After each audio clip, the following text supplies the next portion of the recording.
भरी सभा है, एक शब्द चुभ गया दुर्योधन को, अंधे का पुत्र अंधा, इसका बदला जरूर लूंगा। मान्यवर, तीखी वाणी मत निकालो, कब तीखी वाणी तुम्हारी जिंदगी को संकटों में दे करके घेर देगी। शकुनी पाना पासा फेंकने में माहिर है, पासे बदल दिए, हार गए पांडव, पूरा राज्य साम्राज्य, और तो और द्रौपदी को भी दांव पे लगा दिया।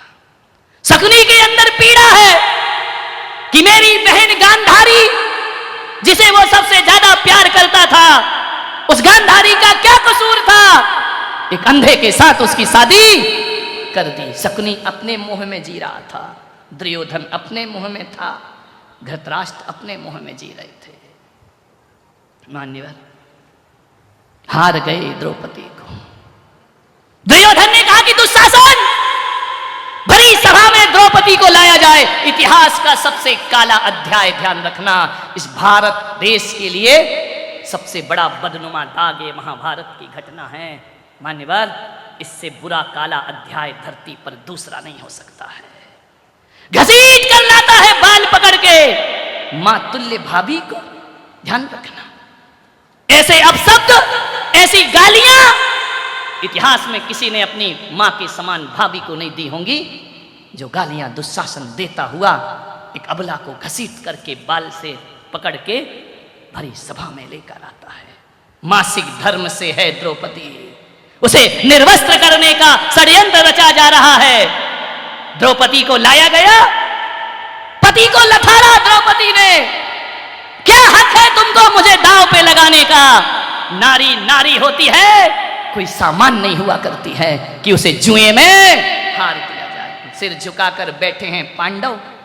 पूछा द्रौपदी ने, हे धर्मराज युधिष्ठिर, क्या तुम्हारा यही धर्म है, यही तुम्हारी मर्यादा है कि एक निर्बल नारी को भरी सभा में निर्वस्त्र करने की तैयारियां हो रही, तुम सिर झुकाकर बैठे हो? हे धर्मराज, कौन कहता है कि तुम धर्मराज हो? भीम, तुम्हारी गदा को क्या हो गया, तुम्हारी भुजाओं को क्या हो गया? तुम बलशाली योद्धा हो, तुम्हें शर्म नहीं आती है? भरी सभा में मेरी लाज लूटी जा रही है और तुम हारे हुए जुआरियों सिर झुकाकर बैठे। अर्जुन, तुम तो धनुर्धारी हो ना, तुम्हारे जैसा योद्धा जगत में नहीं। कहां गया तुम्हारा गांडीव, कहां गया तुम्हारा शौर्य? सब सिर झुकाकर बैठे हैं। कैसी राज्यसभा है? मैं मानता हूं कि एक नारी को जुए में हार गए कोई बात नहीं, लेकिन क्या उस राज्यसभा की कोई मर्यादाएं नहीं थी? उस राज्यसभा की कोई संस्कृति और सभ्यता नहीं थी?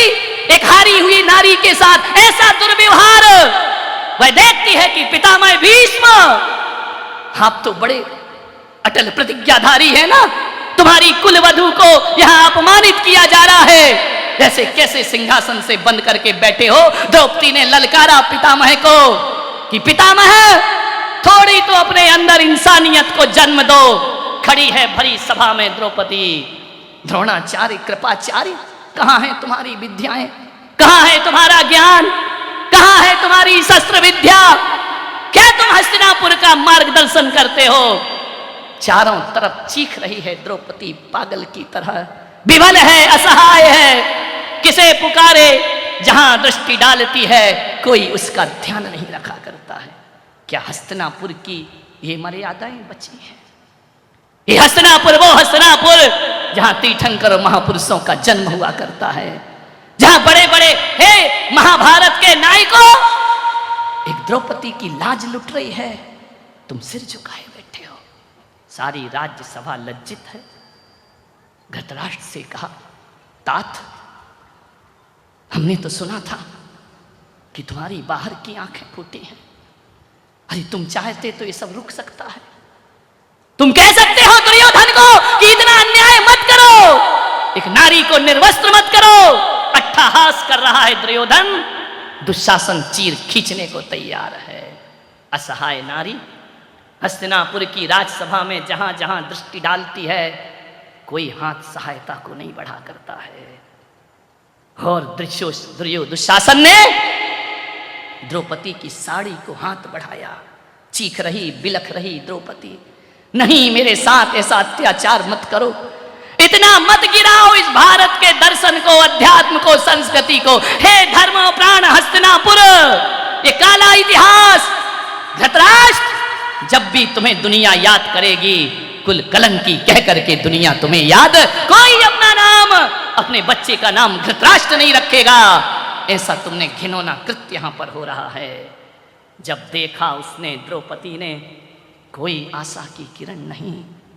बिन काज आज महाराज लाज गई मोरी, बिन काज आज महाराज लाज गई मोरी, दुख हरो द्वारिकाधीश शरण में तोरी।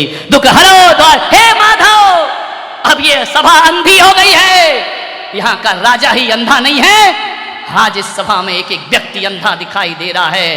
हे मधुसूदन, हे केशव, हे नारायण, हे द्वारिकाधीश, आओ ये अबला तुम्हें पुकारती है। जब कोई नहीं होता है वहां नारायण कृष्ण पहुंच जाया करते हैं। ध्यान रखिए, आपको मालूम है ये घटना, जो कृष्ण ने हाथ उठाया, चीर पर चीर बढ़ता गया, बढ़ता गया, बढ़ता गया।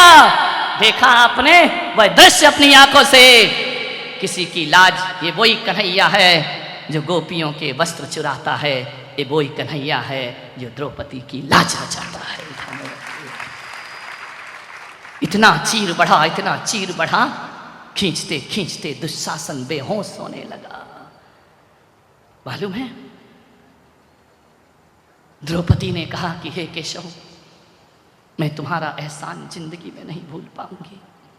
आज तुम नहीं होते तो आज इस अबला के क्या हाल हो गए होते। नारायण कृष्ण ने कहा कि द्रौपदी, ऐसा क्यों बोलती हो? मालूम है तुझे, मैं किसी का कर्ज नहीं लेता। जब मेरी एक दिन द्वारिका में उंगली कट गई थी, सत्यभामा रुक्मणी दवा लेने भागी थी, लेकिन बहन द्रौपदी तू अकेली खड़ी रही थी, और तुमने अपने दुपट्टे को फाड़कर मेरे हाथ में पट्टी बांधी थी।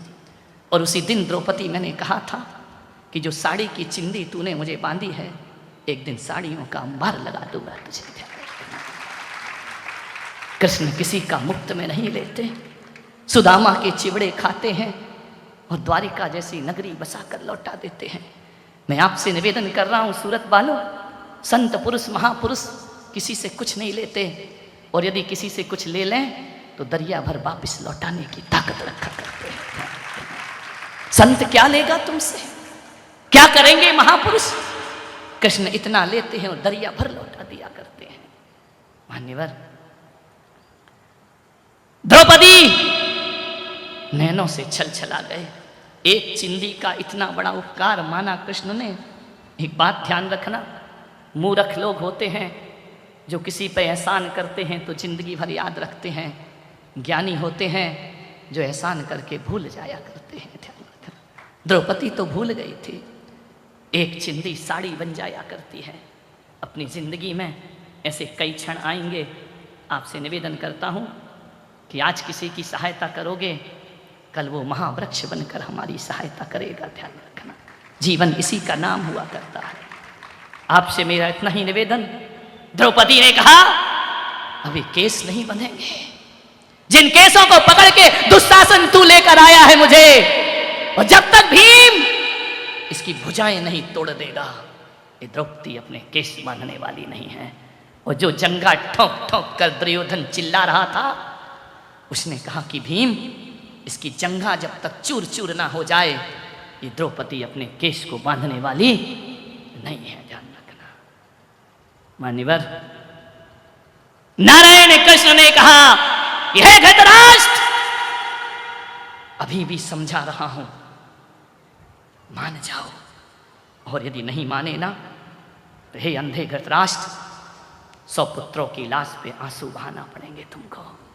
और हे दुर्योधन दुशासन, तू अपने वंश का सर्वनाश अपनी आंखों से देखेगा, और एक क्षण वो आएगा कि तुझे कांधा देने वाला तेरा भाई भी इस धरती पर नहीं होगा।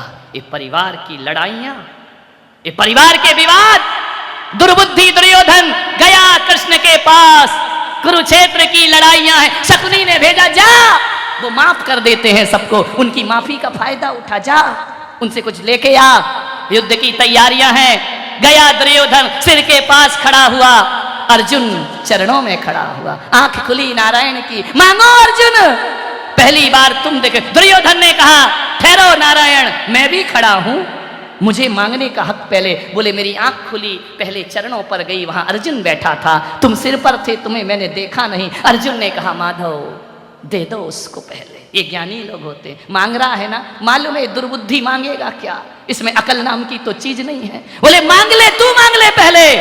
कृष्ण ने कहा, युद्ध की तैयारियां हैं, एक तरफ मेरी अक्षौहिणी सेना है और एक तरफ नारायण कृष्ण निहत्था है, मांग दुर्योधन क्या चाहिए। दुर्योधन इतना खुश हुआ, इतना खुश कि अब तो पांडव बर्बाद हो जाएंगे, हे नारायण आपकी अक्षौहिणी सेना मुझे दे दीजिए, युद्ध में मुझे चाहिए। कृष्ण ने कहा, ले जाओ। घर पहुंचा, बड़ा उछलता कूदता, रथ में बैठा हुआ, शकुनी मामा मिला, बोले क्या हुआ, बोले हम जीत गए। मामा ने कहा, पागल कैसे जीत गया, क्या लाया। बोले एक तरफ निहत्थे कृष्ण है, वो गांव का ग्वाला गमार, वो अकेला पांडवों के साथ है, मैं पूरी सेना ले आया। दुर्योधन शकुनी ने कहा, वे गधे, तुझमें अकल नहीं है, ये क्या कराया तू, अपनी मौत का सामान ले आया। बोले क्या हुआ मामा जी। बोले पागल, ये अक्षौहिणी सेना एक तरफ, वो निहत्था ग्वाला एक तरफ हुआ करता है, अक्षौहिणी सेना भी उसके हाथ में, उसके बराबर नहीं, वो अकेला बहुत है। अरे काय का बहुत है, उनने कहा है मैं युद्ध में शस्त्र नहीं उठाऊंगा। बोले पागल, वो निहत्था कन्हैया हमारी पूरी सेना पर भारी पड़ेगा, तू क्या मांग के ले आया। आपसे मैं निवेदन करता हूं, जब भी मांगो ईश्वर से, क्या मांगते हो, रुपया दे दो, धन दे दो, दुकान चला दो, हमारी गृहस्थी सुधरा दो, ये दिन भर आते हैं मेरे पास, महाराज आशीर्वाद दे दो। पागल हो, सेना मांगते हो। भगवान के मंदिर में जाना, ना धन ना दौलत, भगवान से भगवान को मांगना कि हे परमात्मा तू मुझे प्राप्त हो जाए, मुझे अब दुनिया में किसी चीज की जरूरत, तू मेरी डिमांड है, तू मिल गया तो अब किसकी जरूरत है। ध्यान रखिए, मान्यवर सोचना है आपको, अर्जुन ना होते तो गीता का जन्म ना होता। कर्म योग का पाठ पढ़ा दिया नारायण श्री कृष्ण ने। आपसे निवेदन करूंगा, समय हो गया आपका, 10 मिनट ज्यादा हो गए हैं, अपनी बात समेटता हूं। कृष्ण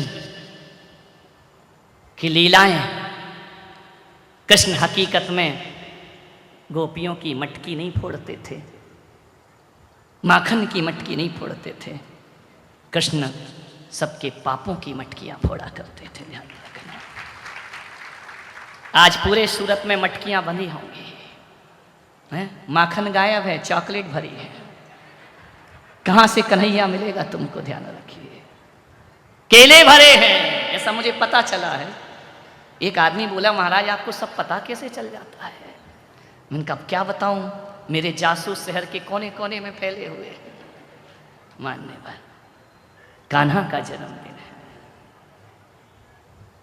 सोचना है 89 साल की उम्र में जो गीता का ज्ञान दिया करते हैं, वृद्ध अवस्था में नारायण श्री कृष्ण जेल से विदा हो जाते हैं। एक बहुत बड़ा पाठ उन्होंने दिया कि नटखटपना बचपन में कर लो, जवानी को अच्छे से बनाओ, बुढ़ापा संन्यास में बिताओ, यही कर्म योग है, यही गीता का ज्ञान है मेरे भाई। यही आपसे कहूंगा, जिन्हें अमर होना है बहुत कुछ करना पड़ता है। कृष्ण ने बहुत कुछ किया। आपसे निवेदन, ज्ञान गंगा महोत्सव का कल आखिरी दिन समापन, 19 दिन मैंने आपको दिया है, जो भी दिया उसे अपने पास रखना, रखना ही मत। वैसे वक्त आए तो जीने का प्रयास करना उन्हें, आपका जीवन निहाल होगा, आनंद में परिवर्तित होगा। चातुर्मास चल रहा है, अभी चातुर्मास समापन नहीं है। मैं धन्यवाद देना चाहता हूं दैनिक भास्कर अखबार, राजस्थान पत्रिका, एक लोक तेज अखबार, और भी अखबार है मीडिया, जिन्होंने जो यहां नहीं आ पाए वहां तक मुझे पहुंचाया इन अखबारों ने। ध्यान रखिए, प्रतिदिन मीडिया ने बहुत अच्छा साथ दिया हमारा, मीडिया वालों ने घर घर तक हमें पहुंचा दिया। आशीर्वाद देता हूं उनको जो सहयोग उन्होंने दिया है। लोग कहते थे कि अखबारों में बुरी चीज़ों को स्थान ज़्यादा मिलता है, अच्छी चीज़ों को नहीं मिलता, लेकिन सूरत के अखबार में मैंने ऐसा नहीं पाया। यहाँ अच्छी चीज़ों को भी स्थान दिया जाता है। पूरा अखबार दिया। फूफा ने बहुत मेहनत की, अशोक बड़जात्या ने पूरी मेहनत के साथ, अशोक फूफा जिसने पूरी खबर बना बना कर मेहनत की, उसे भी मैं बहुत बहुत आशीर्वाद प्रदान करता हूँ। मैंने एक दिन और कहा था, जो आप सोशल मीडिया पर मुझे देख रहे हैं, ललित जी ग्वालियर मीडिया प्रभारी हैं हमारे संघ के, उन्होंने मोबाइल के द्वारा जन जन तक पहुंचाने का काम किया है। ये वो लोग हैं जो संतों की वाणी को आगे पहुंचाते हैं, ये भी आशीर्वाद के पात्र हुआ करते हैं। महावीरा चैनल सारे देश में हमारी आवाज़ और संदेश को पहुंचा रहा है, जहां हम नहीं पहुंचते वो हमें वहां पहुंचा रहा है। पारस चैनल, जितने भी चैनल यहाँ पर लगे हुए हैं, जगह जगह संदेश पहुंचा रहे हैं। मेरे काम को जो मैं नहीं कर सकता वो ये कर रहे हैं। इन सब मीडिया वालों को मैं आशीर्वाद प्रदान करता हूँ। और आप सबकी चर्चा कल के अंतिम प्रवचन में मैं आपसे करूँगा। कल 8:30 बजे पुनः उपस्थित हों। जिन्हें भी पुस्तकें लेना है बाहर उपलब्ध है, ले जाओ आज जी जान से। आज अपने कान्हा का जन्मदिन है, कन्हैया का जन्मदिन है। ये सूत्र लेकर जाओ कर्मयोग के। आप सबने सुना, अनुग्रहित हूँ। जय महा।